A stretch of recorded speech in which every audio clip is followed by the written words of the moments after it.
sedikit ilmu dalam Aura Pagi.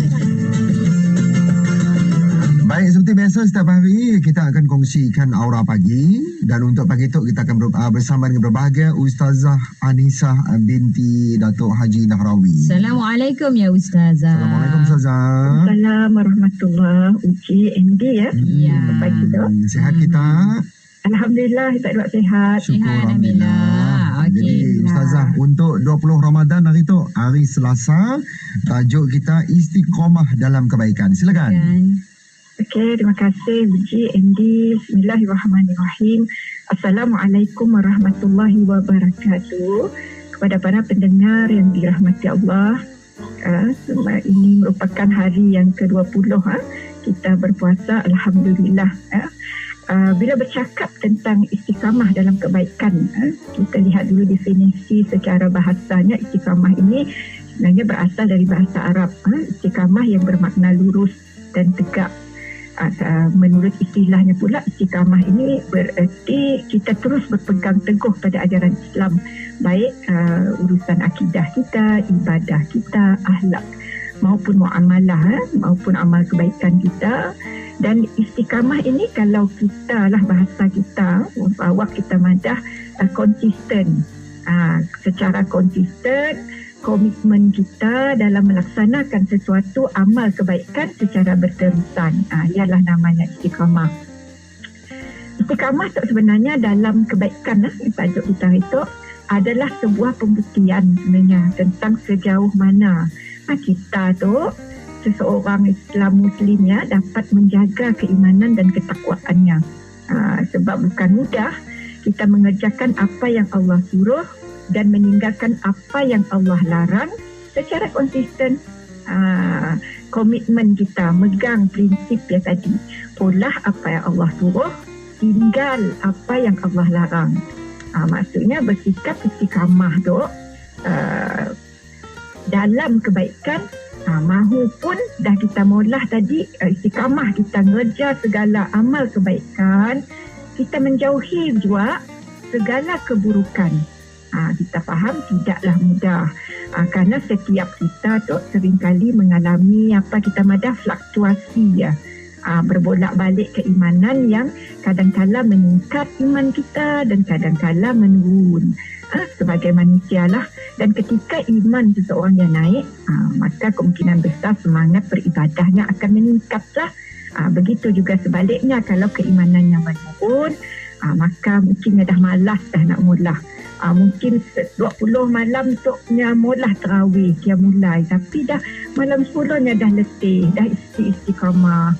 Ataupun 20 hari tuknya bersedekah setiap hari, walaupun sedikit sedekah dan last tadi dah malas. Ya, kita madah fluktuasi imannya tadilah meningkat dan menurun. Sebab kita tahu ramai di antara kita tu, kita melihat kini lah, kita sebenarnya kalau hari-hari biasa, bukan dalam bulan Ramadan, kita merasa susah, sulit untuk kita bangun malam, dia mulailah. Saya istimewa orang lain lah, saya pun nak bangun setiap malam untuk bangun malam dia mulai. Tapi di bulan Ramadan, insya-Allah saya rasa ramai ya di luar sana, insya-Allah setiap malam menunaikannya. Jadi ibadah-ibadah tu lah yang perlu kita jaga, dan ibadah-ibadah yang lainnya juga di siang hari agarnya berhenti setelah Ramadan tu pergi. Maka ketika kita menetapi iman kita tu, menjaga ibadah kita tu terus berlanjutan, inilah yang disebut istiqamah. Dan seseorang yang istiqamah tu bukan mudah, sebab biasanya megangnya hanya mempunyai tujuan.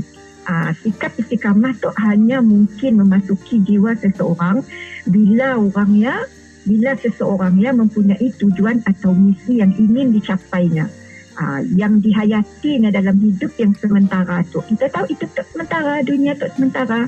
Makanya individu yang istiqamah kebiasaannya sedar, kenaknya mula amal kebajikan, kenaknya mula amal ibadah.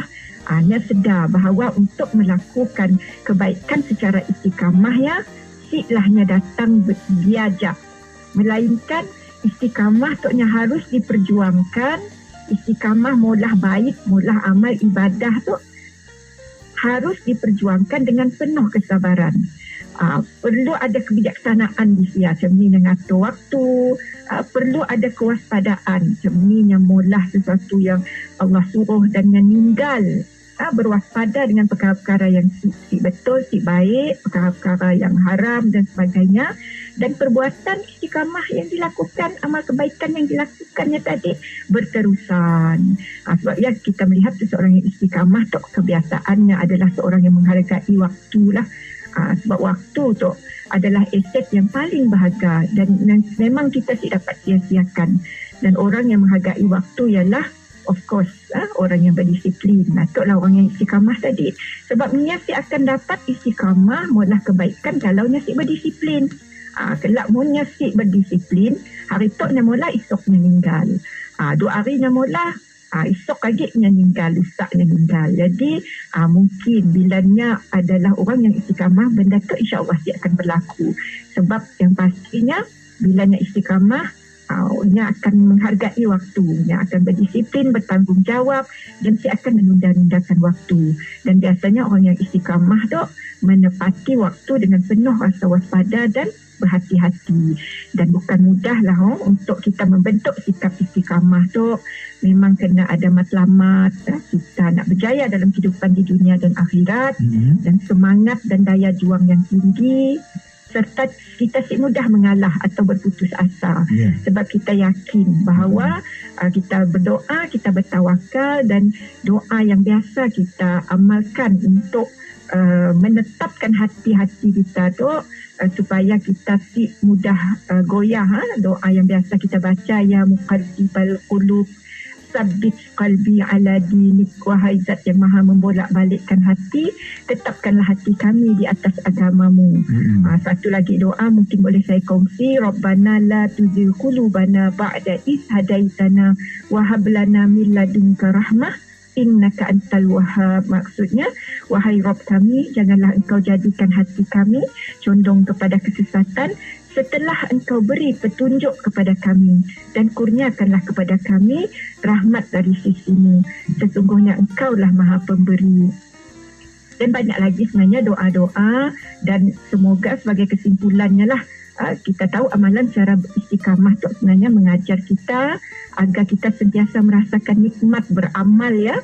Nikmat mulah kebaikannya, kerana setiap amalan yang dilakukan dengan hati dan jiwa yang akan mendatangkan rasa kenikmatan dan kebahagiaan dalam jiwa kita masing-masing. Wallahu a'lam. Itu dia. Terima kasih Ustazah berkongsi. Terima kasih Andy dan Uji. Jumpa lagi Ustazah. Assalamualaikum. Assalamualaikum. Waalaikumsalam warahmatullahi